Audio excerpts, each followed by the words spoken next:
Assalamualaikum warahmatullahi wabarakatuh.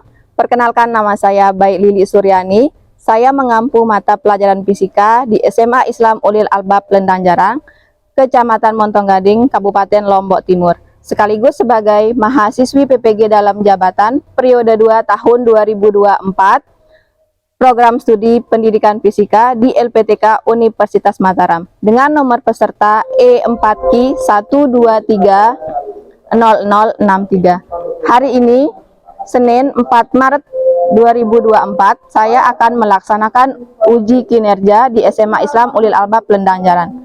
Berikut video praktik pembelajaran saya. Selamat menyaksikan.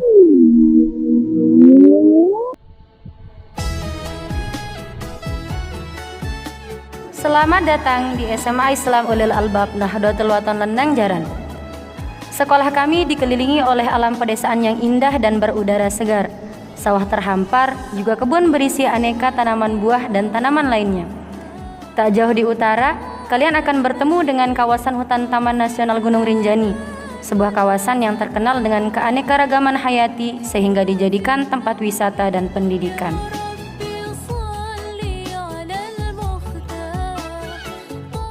SMA Islam Ulil Albab Nahdlatul Watan Lendang Jarang berdiri pada tahun 1998 dengan visi pada tahun ini adalah mencetak generasi santri yang cerdas,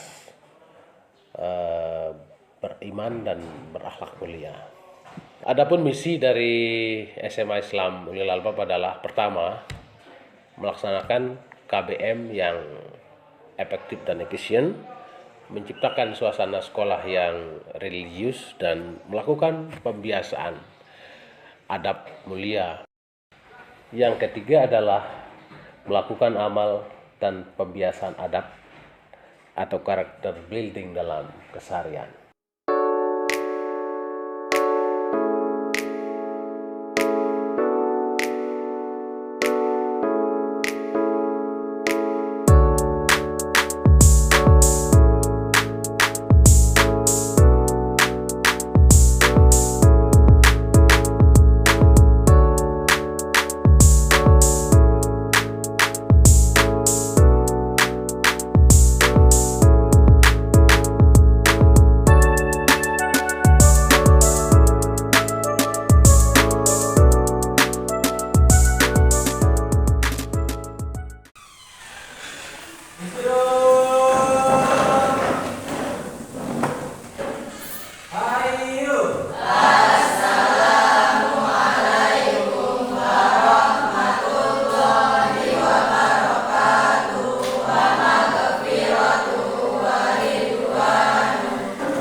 Baiklah, sebelum kita mulai belajar, alangkah lebih baiknya marilah kita berdoa dengan membaca selawat Nahdlatain. Berdoa mulai.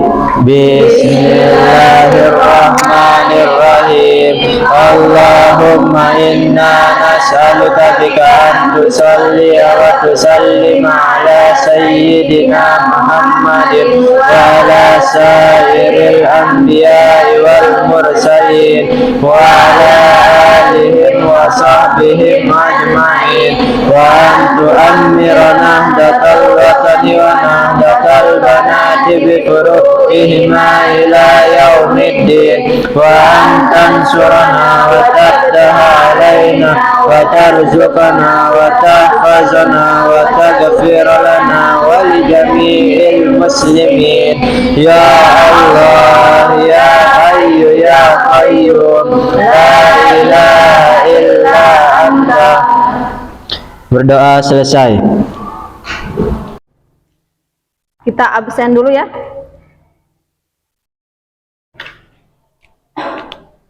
Alfi Hidayatullah. Hadir. Kemudian Eli Asmayanti. Hadir. Hipayatul Ula, kemudian Ninda Kalsum, Yuni Anggraini. Berarti semuanya masuk ya? Ada yang sakit.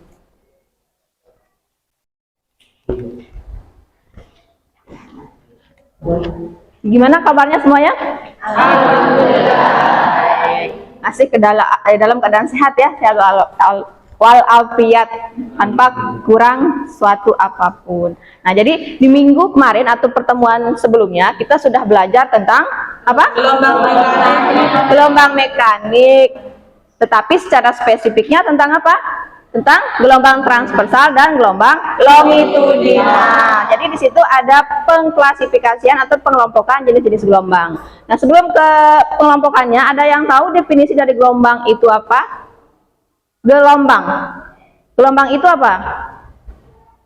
Angkat tangan siapa? Yuni Anggraini, coba gelombang itu apa? Gelombang itu adalah getaran yang merambat. Betul sekali ya. Kemudian pengelompokannya di sini ada berapa pengelompokan? Ada 3. Yang pertama berdasarkan apa? Medium. Kemudian yang kedua arah rambat dan arah getarnya. Yang terakhir amplitudonya. Nah, pengklasifikasian berdasarkan amplitudo di sini ada gelombang apa saja namanya? Coba Yusron.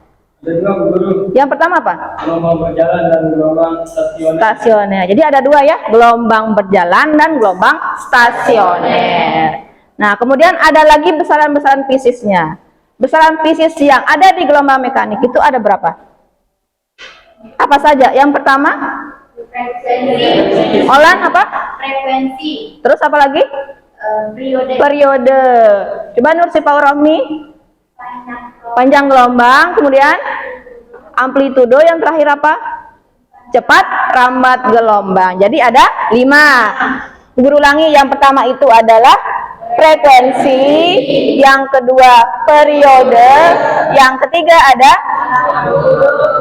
amplitudo, yang keempat panjang gelombang, yang terakhir cepat rambat gelombang. Nah, jadi itu sudah kita pelajari pada pertemuan sebelumnya. Nah, untuk hari ini kita belajar tentang materi yang berkelanjutan dengan pertemuan sebelumnya. Nah, di sini materi ini sangat berkaitan sekali dengan kehidupan kita sehari-hari. Contohnya dalam penggunaan USG. Ada yang tahu USG?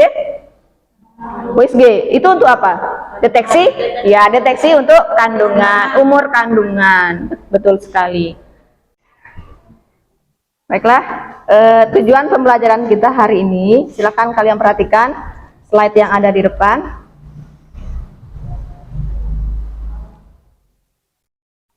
Nah, jadi di sini ada kompetensi dasar ya, ada 2 kompetensi dasar. Yang pertama yaitu menganalisis karakteristik gelombang mekanik. Kemudian yang kedua, melakukan percobaan tentang karakteristik gelombang mekanik dan mempresentasikan hasilnya. Itu adalah KD-nya. Kemudian untuk tujuan pembelajaran kita pada hari ini adalah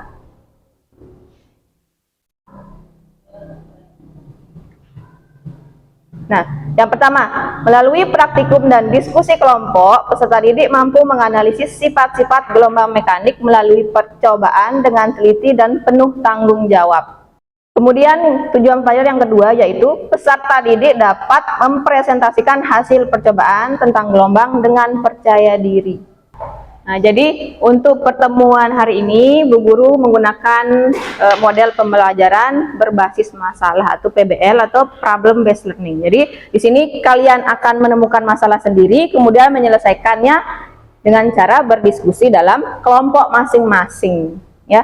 Kemudian untuk prosedur penilaiannya, di sini Bu Guru menggunakan 3 prosedur penilaian. Yang pertama adalah prosedur kognitif atau pengetahuan, itu dengan soal pilihan ganda. Kemudian yang kedua penilaian sikap yang Ibu Guru akan lakukan selama proses pembelajaran. Kemudian yang terakhir penilaian keterampilan, itu juga selama proses pembelajaran. Jadi mulai kalian segala aktivitas kalian dalam proses pembelajaran akan dinilai. Nah, sekarang coba kalian perhatikan video yang ada di depan.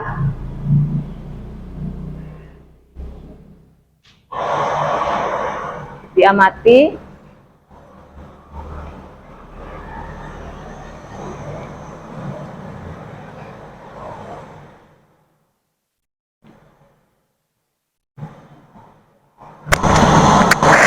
Diamati pergerakan airnya.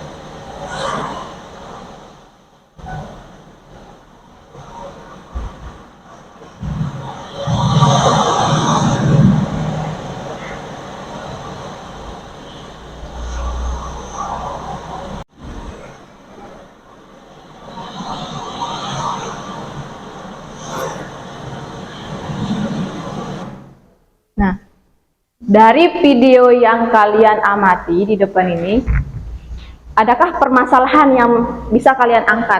Pertanyaan-pertanyaan. Sherin? Mengapa air laut bisa kembali ke pusatnya? Apakah ada faktor-faktor yang menyebabkannya? Mengapa Air laut itu bisa kembali ke bisa pusatnya. kembali ke pusatnya? Apakah ada faktor-faktor penyebabnya? Mungkin ada yang bisa menjawab? Ami? Mungkin karena gelombang yang mendekati pantai cenderung melengkung sehingga terombang-ambing menuju pusatnya. Kemudian penyebab. Faktor penyebabnya yaitu 1. Kedalaman air, 2. Perubahan kecepatan, 3. Penghalang alami, 4. Bentuk pantai.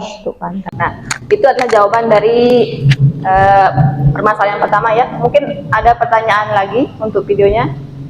Silakan Hafiz. Apakah gelombang air yang menuju bibir pantai kecepatannya sama besar ketika kembali ke tengah pantai? Apakah kecepatan gelombang yang menuju pinggir pantai itu sama dengan kecepatan gelombang yang kembali ke pusat gelombang? Siapa yang bisa menjawab? Yusron, silakan. Sepertinya kecepatan air di laut itu kalau menuju bibir pantai tidak sama kecepatannya saat kembali, karena kecepatannya akan berkurang dikarenakan pengaruh air yang dangkal dan gesekan di pantai. Gesekan di pantai, karena pengaruh air yang dangkal dan gesekan dari pantai. Jadi kecepatannya tidak sama ya antara kecepatan gelombang yang menuju pinggir pantai kemudian kembali ke pusat gelombang, itu tidak sama kecepatannya.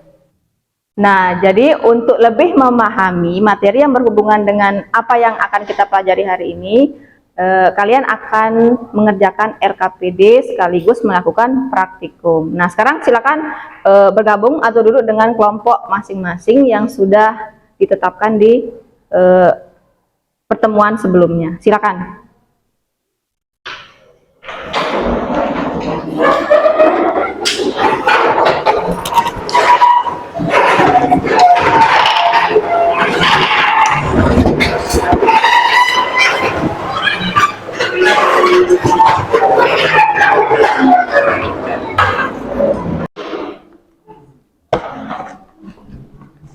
Baiklah, sekarang Bu Guru akan membagikan LKPD ya.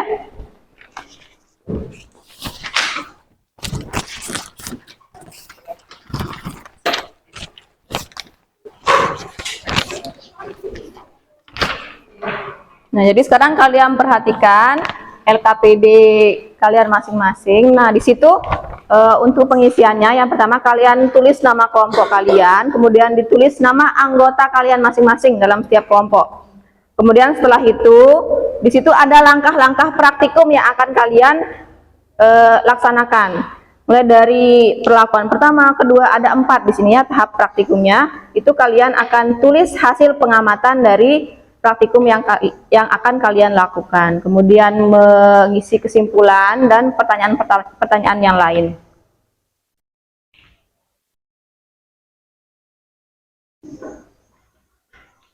Apakah ada pertanyaan? tentang pengisian LKPD-nya? Sudah jelas? Jelas, ya.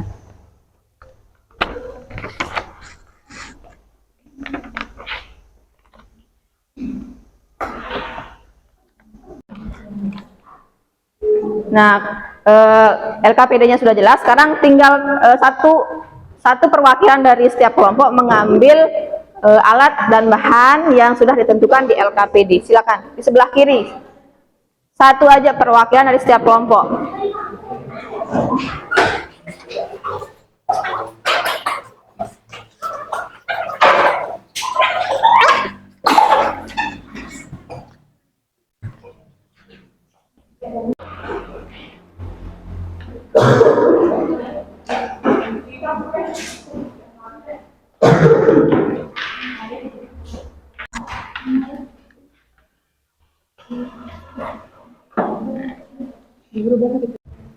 Tapi bukan di situ kan dipakainya, itu pakai pipet itu kalau yang ini, atau pakai pulpen aja caranya.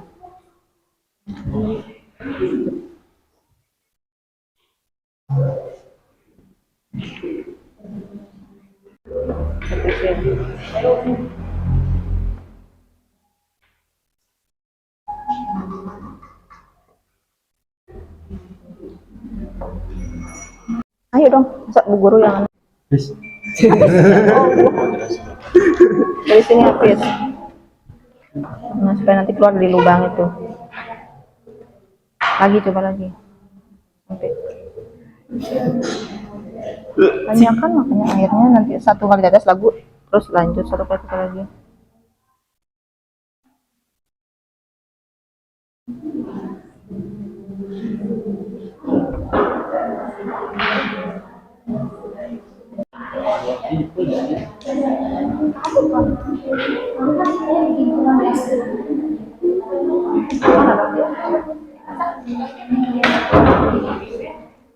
Dua, tiga.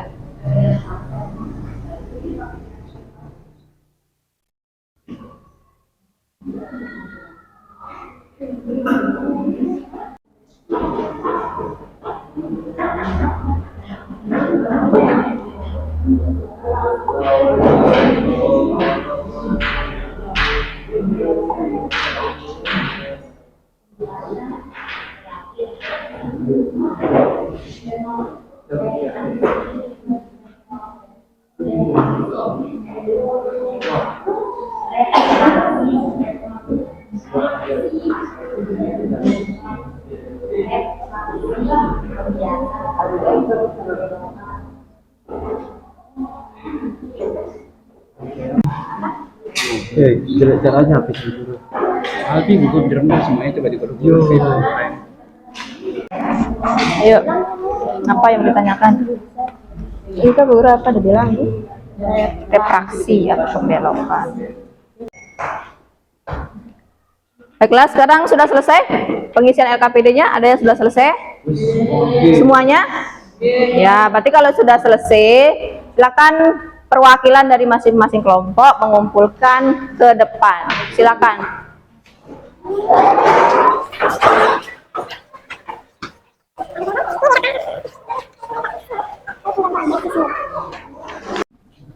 Ya, di sini sudah semua terkumpul ya LKPD-nya, ada 5 LKPD.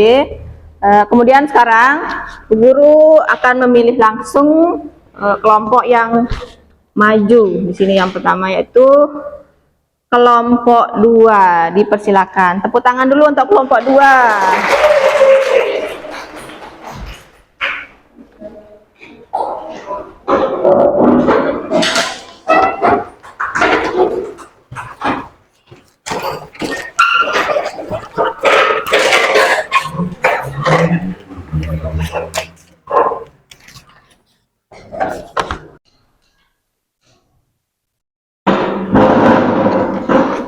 Bismillahirrahmanirrahim. Assalamualaikum warahmatullahi wabarakatuh. Waalaikumsalam warahmatullahi wabarakatuh. Baiklah, di sini kami dari kelompok 2 akan mempresentasikan hasil praktikum kami tentang karakteristik gelombang mekanik. Sebelum itu, saya akan memperkenalkan diri saya. Saya Saripah Intani sebagai moderator, Nur Hafizoh sebagai permateri 1, Hipayatul Ula sebagai permateri 2, Amiatul Aini Rizki sebagai permateri 3, dan Ririn Olandari sebagai notulen. Baiklah, di sini kami akan menjelaskan hasil diskusi kami tentang karakteristik gelombang mekanik yang akan dijelaskan oleh Saudari Nur Hafizoh. Disilahkan.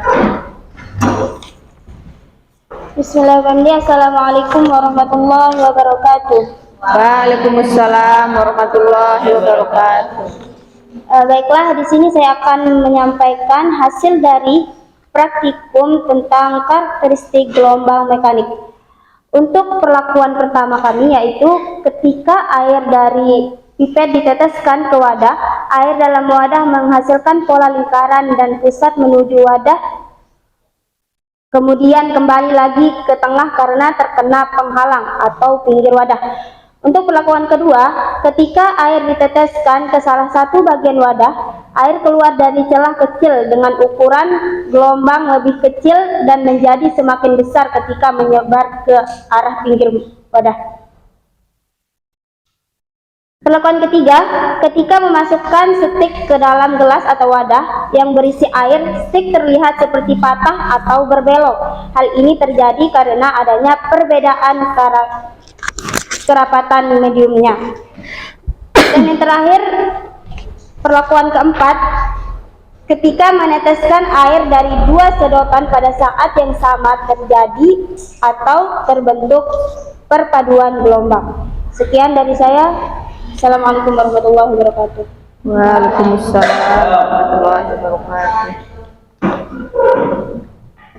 Selanjutnya, penerapan dan pemanfaatan pemantulan dan pembiasan akan disampaikan oleh permateri 2 yaitu Hipayatul Ula. Disilakan. Oke, bismillahirrahmanirrahim. Assalamualaikum warahmatullahi wabarakatuh. Waalaikumsalam warahmatullahi wabarakatuh. Di sini saya akan menjelaskan penerapan pemantulan dan pembiasan. Penerapan pemantulan dan pembiasan dalam kehidupan sehari-hari. Cermin dan kaca, alat musik, sistem sonar, desain akustik, dan yang terakhir antena dan transmisi sinyal. Dan manfaat pemantulan dan pembiasan gelombang dalam kehidupan sehari-hari: penglihatan yang jelas, kenyamanan akustik, komunikasi nirkabel, navigasi dan deteksi, dan yang terakhir koreksi dan optik. Sekian, terima kasih. Selanjutnya, kerugian menggunakan sifat pemantulan dan pembiasan yang akan disampaikan oleh permateri 3 yaitu Amiatul Aini Rizki. Disilahkan. Assalamualaikum warahmatullahi wabarakatuh. Saya akan menyampaikan kerugian yang diakibatkan oleh pemantulan dan pembiasan yaitu sebagai berikut. 1. Gangguan akustik. 2. Kehilangan sinyal. 3. Distorsi visual. 4. Kecelakaan navigasi. Sekian.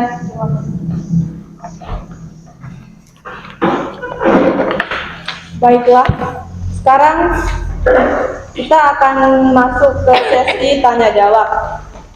Kami akan menerima pertanyaan untuk 3 orang. Bagi yang mau bertanya silakan angkat tangan. Sebelum itu, untuk saudari notulen silakan untuk menulis semua pertanyaan. Ada yang mau bertanya? Saya akan bertanya kepada kalian. Pemantulan dan pembiasan juga diterapkan dalam teknologi komunikasi. Berarti hal ini tersebut juga berkaitan dengan gangguan sinyal pada handphone. Pertanyaannya adalah, apakah penyebabnya? Pertanyaan berikutnya, adakah yang mau bertanya? Silakan kepada saudari Ninda Al-Sumiari untuk bertanya. Baiklah, sebelumnya saya ucapkan terima kasih untuk saudari moderator yang telah memberikan saya kesempatan untuk bertanya. Pertanyaan saya adalah, apakah tingkat kecepatan suatu medium dalam peristiwa pembiasan dapat mempengaruhi kecepatan dan panjang gelombang? Itu terima kasih. Baiklah, terima kasih atas pertanyaannya. Pertanyaan terakhir, ada yang mau bertanya? Silakan kepada saudara Dani untuk bertanya. Jadi seperti yang kita tahu dan kita dengar, tiap-tiap pesawat itu memiliki black box-nya masing-masing, dan biasanya sebagian besar pesawat yang mengalami kecelakaan, sebagian besar black box-nya jatuh ke dalam laut. Pertanyaannya adalah, apakah menurut Anda pencarian black box pesawat juga menggunakan penerapan sifat-sifat gelombang mekanik? Jika iya, bagaimana caranya? Baiklah, itu dia pertanyaan terakhir. Beri aplaus yang meriah untuk 3 pertanyaan yang tadi. Baiklah, sebelum kami menjawab, silakan kepada Saudari Notulen untuk membaca pertanyaan yang tadi. Bismillahirrahmanirrahim. Assalamualaikum warahmatullahi wabarakatuh.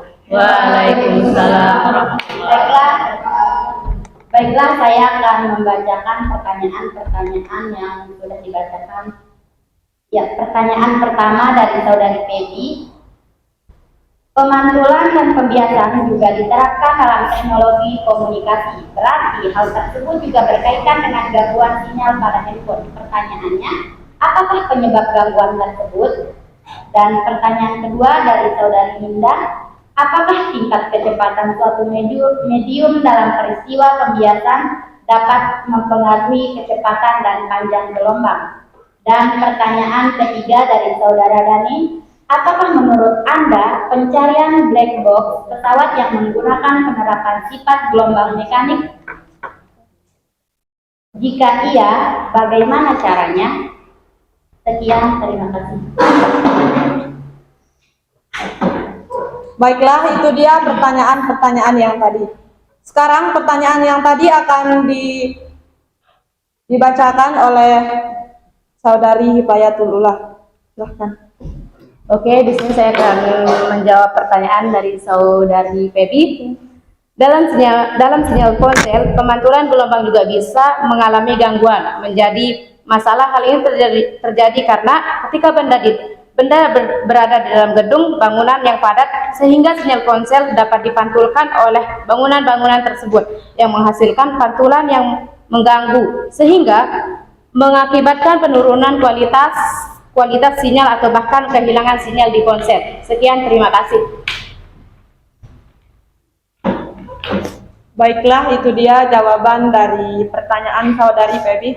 Selanjutnya pertanyaan kedua yang akan dijawab oleh Saudari Amiatul Aini Rizki. Disilakan.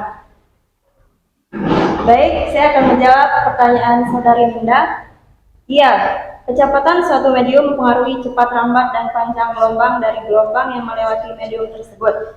Karena semakin tinggi terapan suatu medium, maka kecepatan lambat gelombang di dalam medium tersebut semakin rendah, dan panjang gelombang pun semakin pendek. Hal ini sesuai dengan persamaan V sama dengan lambda dikali F, bahwa F berbanding lurus dengan lambda. Sekian, terima kasih.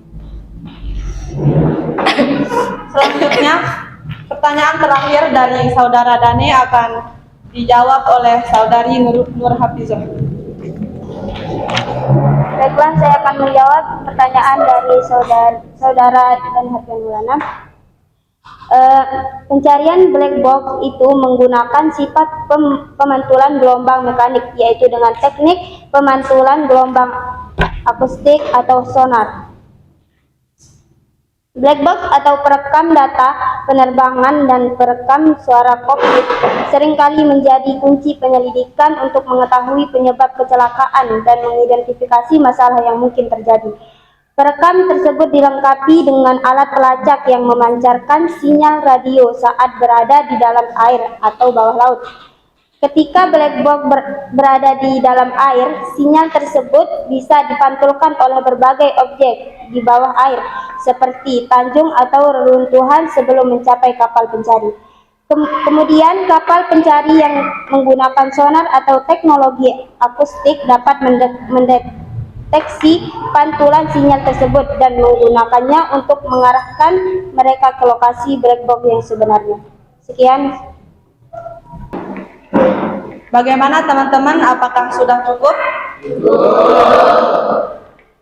Baiklah, terakhir kami akan menyimpulkan hasil diskusi kami yang akan disampaikan oleh pemateri 2, yaitu Hipayatul Ula. Disilahkan. Oke, di sini saya akan membacakan simpulan. Dari hasil praktikum ini dapat kami simpulkan bahwa pada pelakuan satu menghasilkan pemantulan gelombang.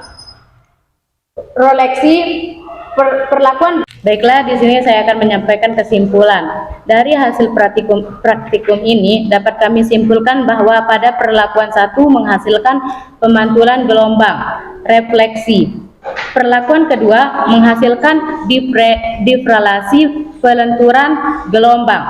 Perlakuan ketiga menghasilkan refraksi pembelokan gelombang, dan perlakuan keempat menghasilkan interferensi perpaduan gelombang, yang dimana semuanya adalah sifat-sifat dari gelombang mekanik. Sekian, terima kasih. Baiklah, itu saja hasil diskusi kita pada pagi menjelang siang ini.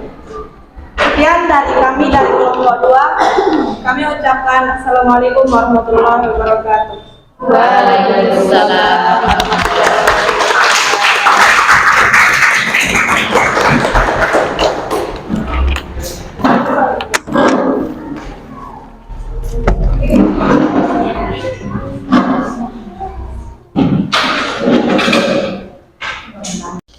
Baiklah, kesimpulan yang dapat kita simpulkan dari materi karakteristik gelombang mekanik yaitu ada 4. Pertama, refleksi, kedua, refraksi, ketiga, interferensi, dan keempat, difraksi. Refleksi adalah pemantulan gelombang yang disebabkan oleh pembatas yang keras. Refraksi adalah pembelokan arah perambat gelombang pada bidang batas antara dua medium yang berbeda. Ketiga, interferensi adalah perbedaan antara dua gelombang yang koheren atau lebih dari suatu tempat dan waktu yang bersamaan.